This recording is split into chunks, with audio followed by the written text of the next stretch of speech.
안녕하세요. 김호준입니다. 지난 2005년 워싱턴 포스트는 포드 정부 시절 국가안전보장회의 문서를 폭로했는데, 문서에 따르면 부시 정부에서 대이란 강경책을 주도하던 딕 체니 부통령, 럼즈펠트 국방장관이 포드 정부에서는 정반대로 이란 핵산업에 대한 지원과 투자를 주장하고 있습니다. 미국이 원자로와 우라늄을 수출해 돈을 벌자는 거죠.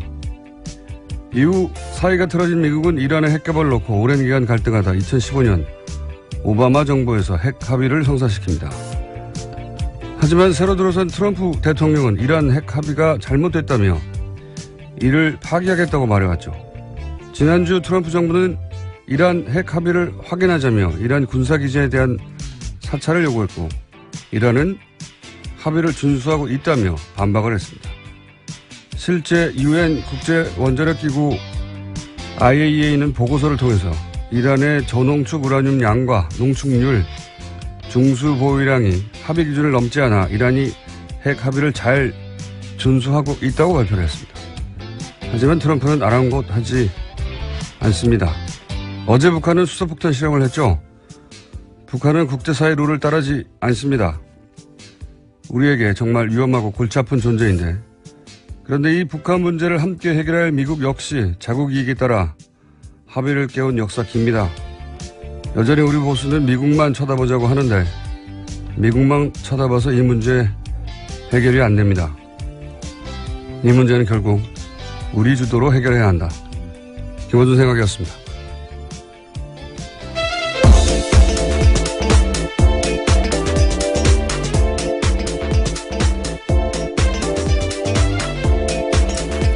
시사인의 김은지입니다. 자, 핵실험을 또 했어요? 네, 어제 대형 이슈가 터졌습니다.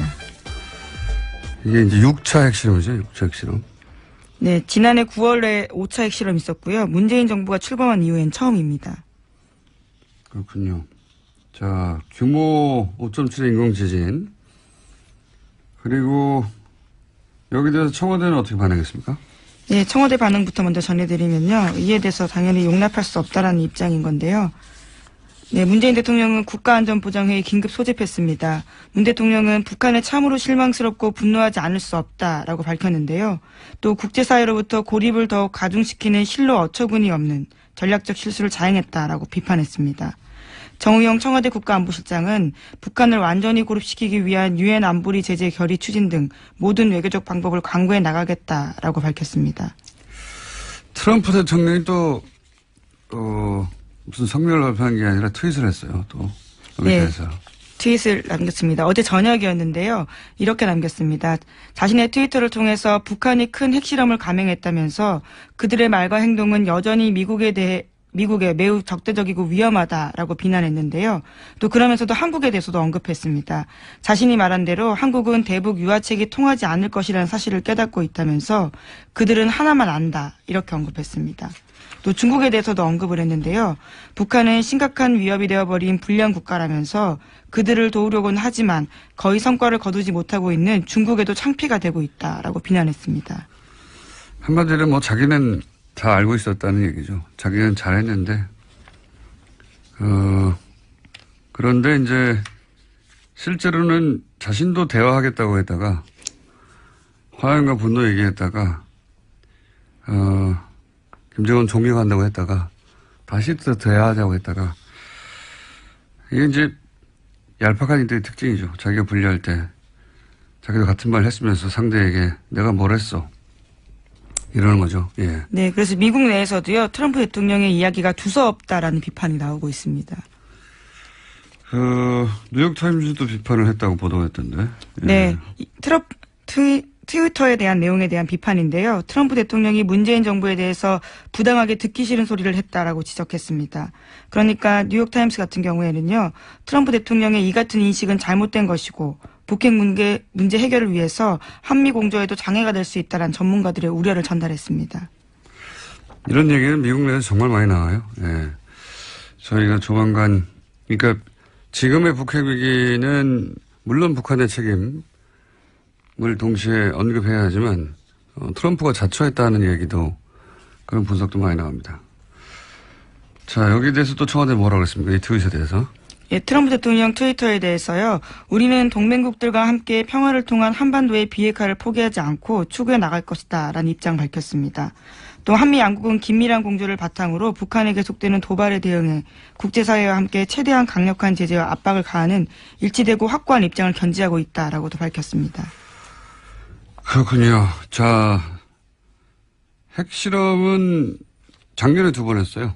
예. 박근혜 정부 시절에도 총 4번을 했나요? 작년에 2번을 했고.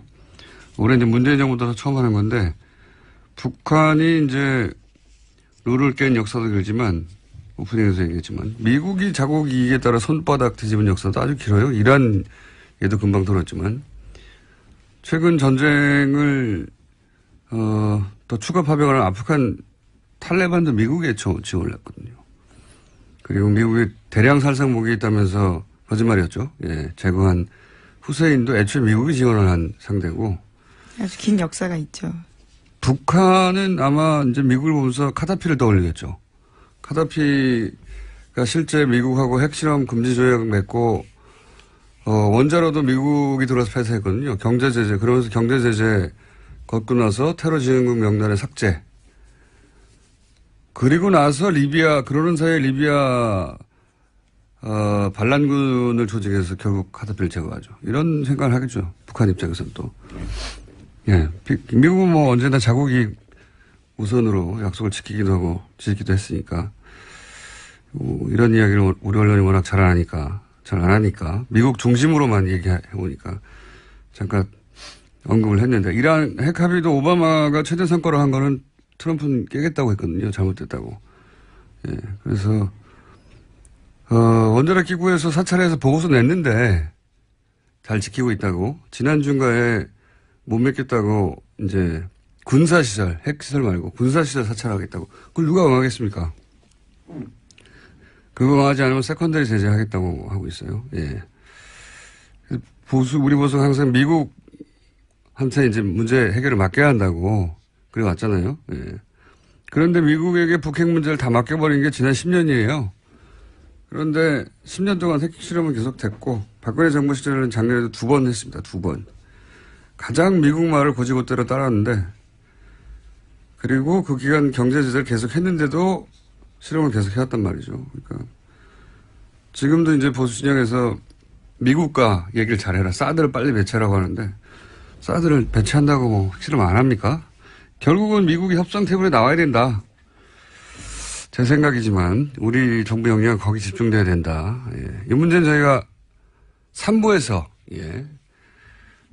정세현 전 장관 연결해서 다시 한번 짚어보기로 하겠습니다.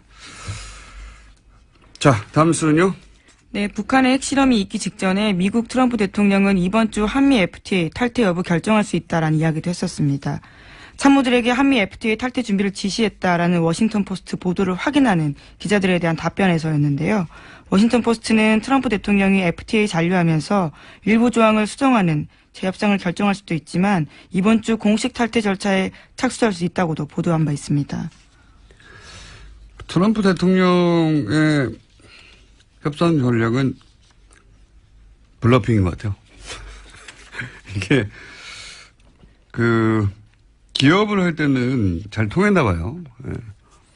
근데 국가 간에는 이게 잘 안 통하거든요. 왜냐하면 기업은 어쨌든 이해타산을 따져서 이익이 우선이면 하잖아요. 근데 국가 간에는 이익만 따지지 않거든요. 자존심도 세워야 되고. 이 트럼프 방식이 다른 국가한테 통하지 않는 중요한 이유 중에 하나입니다. 항상 이렇게 블러핑을 하는데. 자, 업체 얘기는 근데 워낙 긴 협상이 될 테니까 일단 이렇게 블러핑을 했다. 자, 다음 수는요? 네, 국가정보원 관련된 뉴스입니다. 지난 1일 검찰에 추가 수사 의뢰한 사이버 외곽팀 관련해서요. 민간인 팀장급 18명에 관련된 좀 더 자세한 내용들이 나왔습니다. 18명 중에서는요. 서울사립대학 유명 교수뿐만 아니라 롯데그룹 임원, 계약직 아나운서 등이 포함되어 있다고 합니다. 국정원은 보안을 위해서 대포폰만을 사용해서 팀장들과 접촉했고요. 수사 시 대처 요령 등에 대해서도 정기적으로 교육했다라고 합니다. 여기 이제 사립대학 유명 교수나 롯데그룹 임원은 뭡니까? 여기 참. 네, 아직까지 특정되진 않았는데요. 한겨레 신문 보도에 따르면 롯데그룹 임원도 수사 의뢰된 팀장급 18명에 들어가 있다고 합니다. 유명 교수도 그렇고요. 계약직 아나운서, 방송국 기자 얘기도 잠깐 나왔었는데 지상파. 네. 이거 이제 수사가 진행되겠죠. 예. MBC에서 라디오 진행자로 활동했던 롯데 그리고 롯데 임원 국정원이 손을 뻗치지 않은 곳이 없었어요 보면. 예. 예, 민간인 팀장 규모가 생각보다 넓어서요. 더더욱 더 넓어질 가능성도 있을 것 같습니다. 사회 각 분야에서 굉장히 정상적이고 도저히 국정원 임무를 수행한다고 상상하기 어려운 사람들. 근데 이제 제가 계속 하는 질문은 이렇게 구축한 시스템을 이명박 정권에서만 가동하고 박근혜 정권에서는 일시에 모든 일을 다 관뒀느냐. 예. 왜냐하면 이런 민간인 댓글 팀원들이 드러나지 않았단 말이죠. 박근혜 정부 시절에도. 들키지 않았는데 스스로 관뒀단 말인가. 예. 이 질문은 계속 전 유효하다고 봅니다. 네, 관련해서 JTBC가 보도한 바가 있습니다. 주말 동안인데요. 최근 국정원 적폐청산 TF가 박근혜 정부 시절 국정원도 친정부 성향의 사이버 댓글 활동 벌인 정황 파악했다라는 겁니다.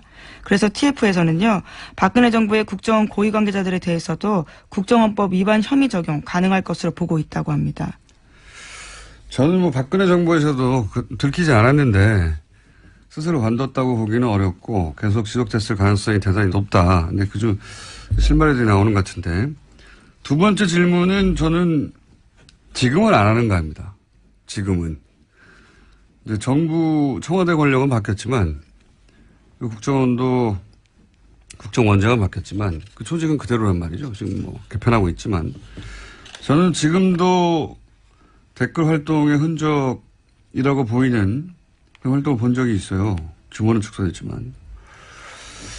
이제 이게 그 다음 단계는 지금은 그러면 안 하고 있는가 혹은 최근까지는 안 했는가. 예, 여기까지 수사가 되겠죠. 자, 다음 순요. 네, 오늘 자정을 시작으로 KBS와 MBC가 총파업에 들어갔습니다. 두 회사 노조 모두 경영진 사퇴와 공영방송 정상화를 요구하고 있습니다. MBC 노조는 오늘 오후 2시에, KBS 노조는 오늘 오후 3시에 파업 출정식 엽니다. 또 고용노동부의 차차례 소환 요청에 모두 불응해서 체포영장이 발부된 바 있는 김장겸 MBC 사장의 행방은 나흘째 확인되고 있지 않습니다. 저희가 이제 4부에서 KBS 지난번에 사이버 사령부 부단장 격이었던 분이 자신이 어떻게 국방장관 합참의장 청와대에 매일 댓글 공장을 보고했나 하는 내용이 폭로됐는데도 KBS는 방송을 안 했죠. 예. 그 인터뷰를 직접 했던 KBS 기자 오늘 저희가 4부에서 만나는데 그때 파업 얘기는 좀 더 하기로 하고 홍준표 대표가 이제 이 그러니까 소환에 응하지 않은 김장겸 MBC 사장 체포영장이 발부된 것 두고 이제 최초의 일이라고 얘기를 했었죠. 네, 없었다라는 주장을 해서요. 네. 반박당한 바가 있습니다. 최초라고 했는데 실제로는 한 해 1000건 이상씩. 네, 1459건에 있었다고 지난해만 해도요. 그런데 홍 대표가 원내대표 시절에 그때 정현주 KBS 사장. 네, 이명박 정부 시절이었죠. 예, 그때 사장 해임이 결국은 대법원에서 무효 판결이 났어요. 예, 그리고 그때 당시 문제가 됐던 PD수첩 압수수색도 결국은 무죄가 났죠. 그러니까 그렇게 법적인 근거 전혀 없는 케이스였는데 이때 정현주 사장이 소환에 2번인가 응하지 않자 뭐라고 그랬냐. 지금 내각과 청와대가 지금 다시 세팅이 돼서 국정을 운영하고 있습니다만 지나고 난 뒤에 지금까지 가만히 국정 돌아가는 것을 보니까 왜 정권을 교체했는지 답답하기 이를 데 없습니다. 촛불 전국에서 강요들은 비겁하게 뒤로 숨어버리고 자기들이 앞장서서 앞에 나가서 온몸으로 국민을 설득하고 국정을 이끌어 나가야 됩니다. 그리고 앞장서서 문제를 해결하겠다는 그런 의지도 없어요. 저는 왜 정권이 바뀌었는지 이해가 안 됩니다.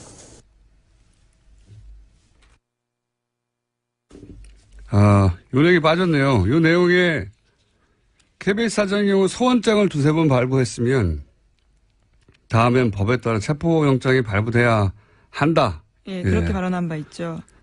예, 저희 PD가 요 내용을 하라고 했더니 딴 내용을 내보냈습니다.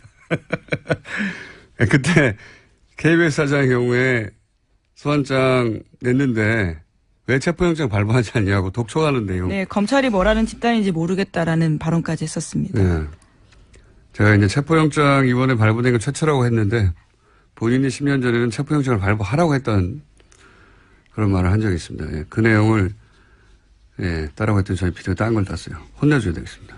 자, 어쨌든 그러면서 이제 국회 보이콧을 선언했습니다. 예. 지난 2일 오후에 긴급 의총 열었습니다. 그리고 MBC가 정상화될 때까지 정기국회 일정 보이콧 선언하겠다고 했습니다. MBC 정상화에 대한 개념이 서로 좀 다른 거죠. 자, 이게 보수에서는 자신들의 심령과 현리를 되돌아봐야 돼요. 애초에 자기들이 뿌린 씨앗이거든요. 그때 방송국의 구성원들이 다 반대하는데 밀어붙여서 사장과 임원들 갈아치운 거잖아요. 그리고 이번에는 방송국 구성원들이 그렇게 이제 꽂아둔 사장 임원들을 더 이상 인정할 수 없다고 90%가 넘는 구성원들이 찬성해서 파업을 하는 겁니다. 경우가 완전히 정반대인 거죠. 예. 구성원들이 반대하던 그런 방송 장악을 했던 당사자들이 그렇게 꽂아둔 대표를 이제 바꾸고 정상으로 돌아가겠다는 방송국의 사람들도로 거꾸로 방송 장악하는 거라고 하는 이건 적반한 정도껏 해야죠. 자, 그런 일이 지금 있습니다. 현재. 예, 정기국회 보이콧에 대해서는요. 민주당뿐만 아니라 국민의당 바른정당까지도 비판하고 있습니다. 알겠습니다. 자, 그리고 벌써 시간이 다 됐네요. 제목 정도 체크하고 넘어갈 수 있을 것 같습니다. 네, 청와대 이 부속실에서 전자문서 나왔다라는 사실을 말씀드린 바가 있는데요. 이에 대해서 검찰이 조사 착수했다라고 합니다. 전자문서. 9,000건 넘게 9,000건 넘게 나왔던 종이가 아니라 전자문서 공개 폴더에 있던 그게 이제 검찰이 조사에 착수했다. 이 중에 이제 국정농단 재판에 활용될 것도 있겠네요. 예. 네, 블랙리스트 관련된 것들이 있다라고 청와대가 이미 밝힌 바가 있어서요. 알겠습니다. 잠깐 시간 조금 남았는데 지난주 뉴스 중에 저희가 짚지 못한 거 하나 얘기하고 가자면 지난주 월요일에 중국 인도 병력을 철수했어요. 네. 왜 인도하고 중국이 국제뉴스로도 몇 번 다뤘는데 네, 분쟁 관련해서 말씀드린 적이 분쟁 대치하고 있죠. 있다. 뭐 전쟁 난다. 우리나라 언론에서 계속 보도했는데 그게 결국 긴장 해소되니까 제대로 이제 크게 보도가 안 돼서 브리핑에서 다루지 못했는데 전쟁이라고 계속 보도했잖아요. 예. 저는 이거 전쟁 안 난다고 얘기했고 핵 보유고 양쪽 다 군사대국 세계 3, 4위가 전쟁하면 지구 멸망합니다. 전쟁 안 난다고 했었는데 이게 왜 이런 일이 벌어졌고 왜 풀었느냐 그 얘기가 없어서 잠깐 하고 넘어가면 중국은 이 지역에서 분쟁을 일부러 일으킨다고 하는 분석이 있어요. 무슨 얘기냐면 중국이 자신이 원할 때마다 이 지역에서 일부러 분쟁, 긴장을 유발시켜가지고 티벳에 대한 자신들의 지배권을 인도에게 확인시키는 거다. 이게 중국 이전에 인도가 티벳에 대해서는 영향력을 가지고 있었거든요. 오랜 세월. 그게 1940 몇 년입니까? 9년인가에 넘어갔는데 중국에. 올해 봄에 그 인도 한 관료가 고위 관료가 티벳은 중국 일부가 아니라고 발언한 적이 있어요. 예. 그거 벼르고 있다가 인도 수상이 트럼프 정상회담 하기 직전에 이 북경 문제를 또 일으킨 거죠. 그랬죠. 예. 그리고 그게 이제 전쟁이 안 날 것이 뻔한 것이 양국 다 군사 대국이기도 하지만 이제 브릭스 회의가 있단 말이죠. 인도하고 중국이 만나야 되는 어젠가 있었죠. 예. 네, 어제 시작했습니다. 브릭스 정상회담에 인도 수상이 와야 돼요. 그래서 그 직전에 전주에 해결 지은 거고 외교라는 게 뭐 이런 거죠. 예. 보수는 맨날 북한 얘기 나오면 때려보시라고 그러는데 그렇다고 10년간 자기들이 집권했을 때 때려부셨습니까? 아무것도 없었지. 확성기만 들었지. 어쨌든 중국 인도도 국경 분쟁하고 막 전쟁 난다고 하고 동시에 경제 협력하고 미국과의 관계도 상호 견제하고 그렇게 하는 게 외교고 그게 그렇게 복잡한 거죠. 북핵 문제도 마찬가지입니다. 힘으로 막 누른다고 그냥 해결되나요? 지난주에 있었던 어떤 주변국 주요 뉴스인데 그냥 넘어가서 지난주에 노치 뉴스로 잠깐 브리핑을 했습니다. 자, 여기까지 하겠습니다. 시사인의 김은지였습니다. 감사합니다. 안녕하세요. 김호준입니다.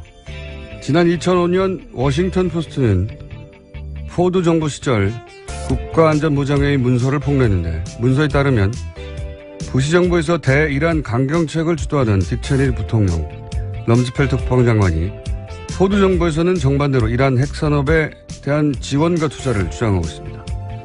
미국이 원자로와 우라늄을 수출해 돈을 벌자는 거죠. 이후 사이가 틀어진 미국은 이란의 핵개발을 놓고 오랜 기간 갈등하다 2015년 오바마 정부에서 핵 합의를 성사시킵니다. 하지만 새로 들어선 트럼프 대통령은 이란 핵 합의가 잘못됐다며 이를 파기하겠다고 말해왔죠. 지난주 트럼프 정부는 이란 핵 합의를 확인하자며 이란 군사기지에 대한 사찰을 요구했고 이란은 합의를 준수하고 있다며 반박을 했습니다. 실제 UN 국제원자력기구 IAEA는 보고서를 통해서 이란의 저농축 우라늄 양과 농축률, 중수 보유량이 합의 기준을 넘지 않아 이란이 핵 합의를 잘 준수하고 있다고 발표를 했습니다. 하지만 트럼프는 아랑곳하지 않습니다. 어제 북한은 수소폭탄 실험을 했죠. 북한은 국제사회 룰을 따르지 않습니다. 우리에게 정말 위험하고 골치 아픈 존재인데 그런데 이 북한 문제를 함께 해결할 미국 역시 자국 이익에 따라 합의를 깨운 역사 깁니다. 여전히 우리 보수는 미국만 쳐다보자고 하는데 미국만 쳐다봐서 이 문제 해결이 안 됩니다. 이 문제는 결국 우리 주도로 해결해야 한다. 김호준 생각이었습니다.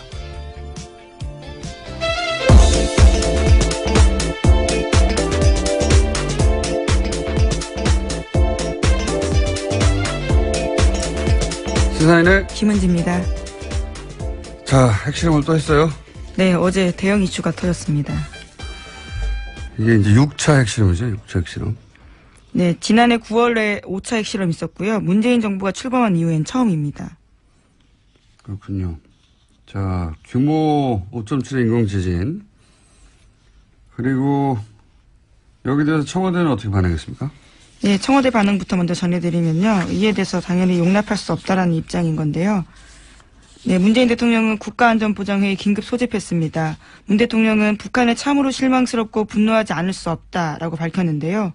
또 국제사회로부터 고립을 더욱 가중시키는 실로 어처구니 없는 전략적 실수를 자행했다라고 비판했습니다. 정의용 청와대 국가안보실장은 북한을 완전히 고립시키기 위한 유엔 안보리 제재 결의 추진 등 모든 외교적 방법을 강구. 도 비판을 했다고 보도했던데. 네, 트위터에 대한 내용에 대한 비판인데요. 트럼프 대통령이 문재인 정부에 대해서 부당하게 듣기 싫은 소리를 했다라고 지적했습니다. 그러니까 뉴욕타임스 같은 경우에는요. 트럼프 대통령의 이 같은 인식은 잘못된 것이고 북핵 문제 해결을 위해서 한미 공조에도 장애가 될 수 있다는 전문가들의 우려를 전달했습니다. 이런 얘기는 미국 내에서 정말 많이 나와요. 예. 저희가 조만간, 그러니까 지금의 북핵 위기는 물론 북한의 책임을 동시에 언급해야 하지만 트럼프가 자초했다는 얘기도 그런 분석도 많이 나옵니다. 자, 여기에 대해서 또 청와대 뭐라고 그랬습니까? 이 트윗에 대해서. 예, 트럼프 대통령 트위터에 대해서요. 우리는 동맹국들과 함께 평화를 통한 한반도의 비핵화를 포기하지 않고 추구해 나갈 것이다 라는 입장 밝혔습니다. 또 한미 양국은 긴밀한 공조를 바탕으로 북한에 계속되는 도발에 대응해 국제사회와 함께 최대한 강력한 제재와 압박을 가하는 일치되고 확고한 입장을 견지하고 있다라고도 밝혔습니다. 그렇군요. 자, 핵실험은 작년에 2번 했어요. 예. 박근혜 정부 시절에도 총 4번을 했나요? 작년에 2번을 했고. 올해 이제 문재인 정부 들어서 처음 하는 건데, 북한이 이제 룰을 깬 역사도 길지만, 오프닝에서 얘기했지만, 미국이 자국 이익에 따라 손바닥 뒤집은 역사도 아주 길어요. 이란에도 금방 들었지만, 최근 전쟁을, 또 추가 파병을 한 아프간 탈레반도 미국에 지원을 했거든요.